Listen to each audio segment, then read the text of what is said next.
Nakakain na ba kayo ng buto ng langka mga mamis? For today's video, magluluto tayo ng paborito nyong langka recipe. At syempre mag-harvest muna tayo kasi mayroon tayong tanim. At ito yung first harvest sa season na ito mga mamis. Nakakuha tayo ng isang buong langka na hinog. At dito naglagay tayo ng oil sa ating knife para hindi naman digdikit ang dagta ng ating langka mga mamis. At ayan, in-slice na natin. Dito tatanggalin natin yung core part or matigas na parte sa ating langka. At excited na tayong tikman ito kasi medyo matagal-tagal ding hindi namumunga ang langka na ito mga mamis. At ayan, sa makikita nyo, napakasarap tingnan, napakatamis nito. At ni-remove natin yung seeds ng ating langka. Kasi pwede itong ilaga at ang sarap nitong kainin mga mamis. Ayan, hinimay-himay lang natin yan. At ni-remove natin yung meat nito para lulutuin natin mamaya.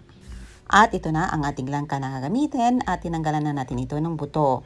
Ayan, meron din tayo ditong kalamansi na gagamitin natin mamaya. At dito sinunod lang natin ang ating langka into thin strips. At nakakuha tayo dito ng mga 8 cups. Sa ating buto naman ilaga natin. Nilagyan lang natin ng tubig at pwede itong lagyan ng salt ng mamis kung gusto nyo.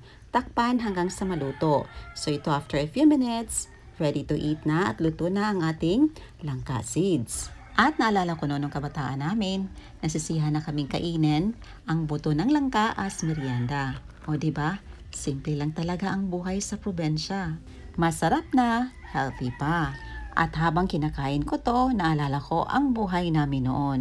O siya mga mamis, tama na yung kwento, magluluto na tayo. Sa isang kawali naglagay tayo ng 1 cup of water at saka 2 cups of white sugar.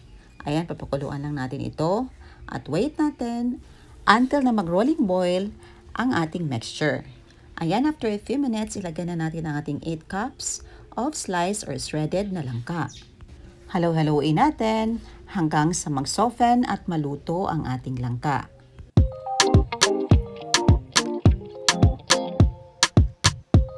At dito tinakpan ko lang hanggang sa kumulo ito. At after na kumulo, lulutuin na natin ito na walang takip.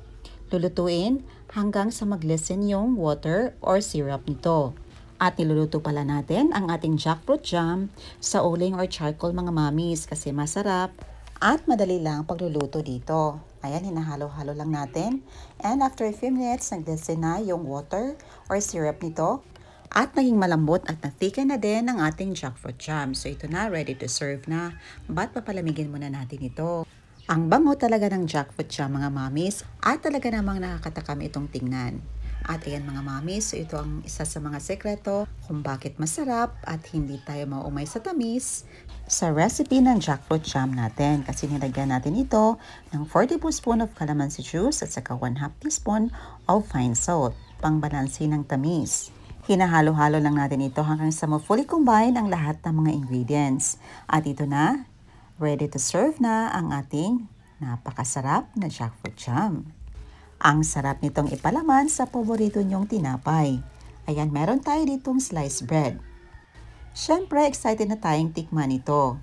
Masarap din kombinasyon ang butter at saka jackfruit jam.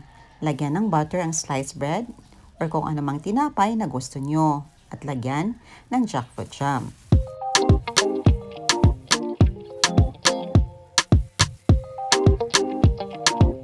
At sa total na 8 cups na langka, nakagawa tayo ng mga exactly 3 pirasong regular size na jar ng jackfruit jam.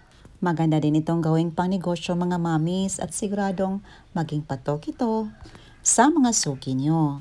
Ayun lang po mga mamis, hoping yung subukan ng ating recipe. Thank you so much for watching. See you on my next vlog. God bless you all and stay safe everyone. Bye and enjoy!